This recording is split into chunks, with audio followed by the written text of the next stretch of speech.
Welcome to the update of game changer. నిన్న pre release event అయితే జరిగింది అమెరికాలో. దానికి సంబంధించిన అప్డేట్స్ అయితే ఇప్పుడు చూద్దాం. గేమ్ చేంజర్ పతాక సన్నివేశాల్లో రామ్ చరణ్ నటనను చూశాక తనకి ఖచ్చితంగా నేషనల్ అవార్డు అయితే వస్తుందని చెప్పారు ప్రముఖ దర్శకుడు సుకుమార్ గారు. ఇది జనవరి 10న రిలీజ్ అవుతుంది. ఈ సందర్భంగా వేడుకను ఉద్దేశించి సుకుమార్ మాట్లాడుతూ, దర్శకుడు శంకర్ చేతుల మీదుగా ఫిలింఫేర్ పురస్కారం తీసుకున్న ఆయన రామ్ చరణ్తో సినిమా చేస్తున్నారని తెలియగానే చాలా సంతోషించా. ఈ విషయాన్ని రామ్ చరణ్ మొదట నాకే చెప్పాడు. ఓ సినిమా చేసినప్పుడు నేను ఆ హీరోని ఎక్కువగా ప్రేమిస్తాను. రంగస్థలం తర్వాత కూడా ఆ అనుబంధం రామ్ చరణ్తో కొనసాగింది. చిరంజీవితో కలిసి గేమ్ చేంజర్ చూశాను. జెంటిల్మెన్, భారతీయుడు చిత్రాలను ఎంతగా ఆస్వాదించానో ఈ సినిమా అంత మంచి అనుభూతిని పంచింది. ఫ్లాష్ బ్యాక్ సన్నివేశాలు చూశాక రోమాలు నిక్కబడుచుకున్నాయి. రంగస్థలం సినిమాతోనే రామ్ చరణ్కి జాతీయ పురస్కారం వస్తుందనుకున్నా. ఈసారి ఖచ్చితంగా వస్తుంది అన్నారు. చిత్ర నిర్మాత దిల్ రాజు మాట్లాడుతూ, 1998లో ఒకే ఒక్కడు సినిమాతో మా ప్రయాణం ప్రారంభం అయింది. ఆయన నిర్మించిన వైశాలి చిత్రాన్ని తెలుగులో విడుదల చేశా. ఇప్పుడు గేమ్ చేంజర్ నిర్మించా. మా సంస్థలో ఇది 50వ సినిమా. ఇంత పెద్ద బడ్జెట్తో నేను ఎప్పుడూ సినిమాని తీయలేదు. రామ్ చరణ్ వల్లే ఈ సినిమా ఈ స్థాయికి వచ్చింది. సినిమాలో ఆయనకి ఎస్జే సూర్య గారికి మధ్య సన్నివేశాలు మరో స్థాయిలో ఉంటాయి. 2 రాష్ట్రాల్లో జరిగే రాజకీయ అంశాలు చాలా కనిపిస్తాయి.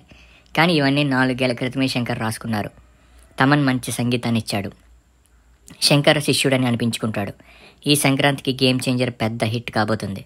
పండుగకి రాబోతున్న అన్ని చిత్రాలు సూపర్ హిట్ అవ్వాలి అన్నారు దర్శకుడు శంకర్ మాట్లాడుతూ, ఒక్క తెలుగు సినిమా కూడా చేయకపోయినా తెలుగు ప్రేక్షకులు నాపై ప్రేమ కురిపిస్తూనే ఉన్నారు.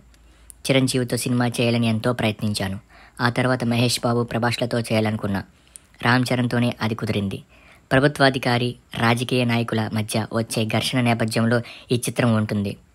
దిల్ రాజు అంతా తానే ముందుకు నడిపించారు. తెలుగు సినిమాలో తెలుగు మ్యూజిక్ డైరెక్టర్ ఉండాలని అనుకున్నాను. తమన్ మీద చాలా బాధ్యత, ఒత్తిడి ఉండేది. కానీ ఆయన అద్భుతమైన పాటలను ఇచ్చారు. సోషియో పొలిటికల్ మాస్ ఎంటర్టైనర్గా గేమ్ చేంజర్ రాబోతుంది అన్నారు. రామ్ చరణ్ మాట్లాడుతూ, శంకర్ చేసిన స్నేహితుడు సినిమా వేడుకకి అతిథిగా హాజరయ్యా. అప్పుడు నాతో కాకపోయినా ఎవరితో అయినా సరే ఓ తెలుగు సినిమా చేయండి అని చెప్పాలనుకున్నా. చెప్పలేకపోయా. క్రికెట్కు సచిన్ ఎలాగో ఇండియన్ సినిమాకి శంకర్ అలాంటి దర్శకుడితో సినిమా చేయడం నా అదృష్టం. నా నుంచి షోలో ఫిలిం వచ్చే 5 ఏళ్ళు అవుతుంది. ఇది నాకు చాలా ప్రత్యేకమైన సినిమా. ఏ ఒక్కరిని నిరాశపరచదు అన్నారు రామ్ చరణ్ గారు.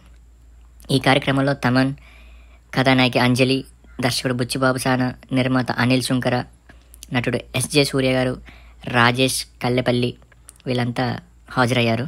This is the update of game changer. So ఇది బ్లాక్ బస్టర్ అవుతుందనే చెప్పాలి వీళ్ళు చెప్పిన మాటలు వింటే. ఆల్రెడీ సుకుమార్ గారి మూవీ చూశారు. ఇందులో ఫ్లాష్ బ్యాక్లో వచ్చే సీన్స్కి రోమాలు నిక్కబరుచుకున్నాయని చెప్పారు. So absolutely it's a game changer, going to a blockbuster. And రంగస్థలంకి ఆయన రామ్ చరణ్ గారు ఎలా నటించారో మనం అందరం చూసాం. అంతకన్నా ఎక్కువ నటించారు కాబట్టే అందులో రాలేదు కాబట్టి నేషనల్ అవార్డు ఇందులో అయినా పక్కాగా వస్తుందని సుకుమార్ గారు చెప్పారు. అంటే అందులోనే జీవించేశారు రంగస్థలంలో. అలాంటిది గేమ్ చేంజర్లో ఎలా యాక్ట్ చేశారన్నది మనం వదిలే ఆలోచించుకోవాలి. సో ఇలాంటి మోర్ వీడియోస్ రావాలంటే వెంటనే ఛానల్ని సబ్స్క్రైబ్ చేసుకోండి. రామ్ చరణ్ ఫ్యాన్స్ ఎవరైనా ఉంటే లైక్ చేయండి. Please do subscribe and thank you for watching. Thank you so much.